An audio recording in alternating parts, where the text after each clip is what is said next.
अहमदनगर येथील 23 सप्टेंबरच्या मराठा क्रांती मोर्चासाठी तालुक्यातील सर्वपक्षीय नेते, युवक, कार्यकर्ते आणि मराठा समाजातील विविध संघटनांचे पदाधिकारी सक्रिय झालेत।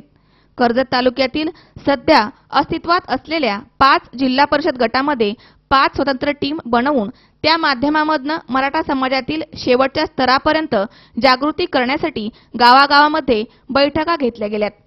कर्जत तालुक्यातून नगर येथील 23 सप्टेंबरच्या मराठा महाक्रांती मोर्चास 2 लाखांच्या पुढे लोक जातील असं नियोजन करण्यात आलंय। यासाठी तालुक्यामध्ये मोठी यंत्रणा काम करतेय। सध्या सोशल मीडियाच्या माध्यमामधून मोठी प्रसिद्धी अगोदरच झाली आहे। कर्जत, राशीन, मिरजगाव यासह सर्वच गावामध्ये मोठे प्रसिद्धीचे फलक लावण्यात आलेत। याशिवाय अनेक 4 व्हीलर गाड्यांवर मराठा क्रांती मोर्चाचे स्टिकरही लावण्यात आलेत, तर अनेक दुकानांमध्ये पोस्टर लावण्यात आलेत। अनेक दुकानांच्या दर्शनी भागामध्ये 23 सप्टेंबर रोजी आम्ही मोर्चाला जाणार असल्यामुळे दुकान बंद राहणार असल्याचे स्टिकर पाहायला मिळत आहे। आज येथील कार्यकर्त्यांनी दादा पाटील महाविद्यालयातील वर्गावर्गामध्ये जाऊन या मोर्चामध्ये सहभागी होण्याचे आवाहन करताना मुलींसाठी 23 सप्टेंबर रोजी दादा पाटील महाविद्यालयासमोर वाहनाची व्यवस्था करण्यात आली आहे।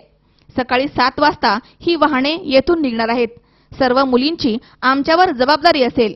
मुलींनी आपल्या गावामध्ये शक्य त्या पद्धतीने या आंदोलनामध्ये सहभागी व्हावे अशी माहिती देण्यात आली आहे।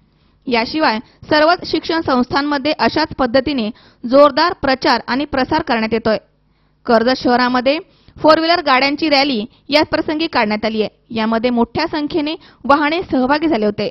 सध्या सर्वत्र छत्रपती शिवाजी महाराजांचे चित्र असलेले भगवे झेंडे लावलेल्या गाड्या फिरताना दिसतायत। त्यामुळे सध्या संपूर्ण तालुका हा मराठामय झाल्यासारखा वाटतोय। कोपर्डीमध्ये झालेल्या प्रकरणाबद्दल चांगल्या प्रकारे निकाल लागावा यासाठी सर्वांनी या मोर्चामध्ये सामील व्हायला हवं आणि मराठ्यांना आरक्षण भेटावं यासाठी पण या मोर्चात सहभागी व्हावं। जे काही महिलांवर अत्याचार होत आहेत, मुलींवर जे अत्याचार होत आहेत हे आजच्या काळामध्ये थांबायला पाहिजेत। कारण की एक स्त्री या ठिकाणी आपला अख्खं संसार नव्हे तर अख्खा जग सुधारण्याची ताकद तिच्याकडे आहे आणि आज तिच्यावर इतके अत्याचार होत आहेत।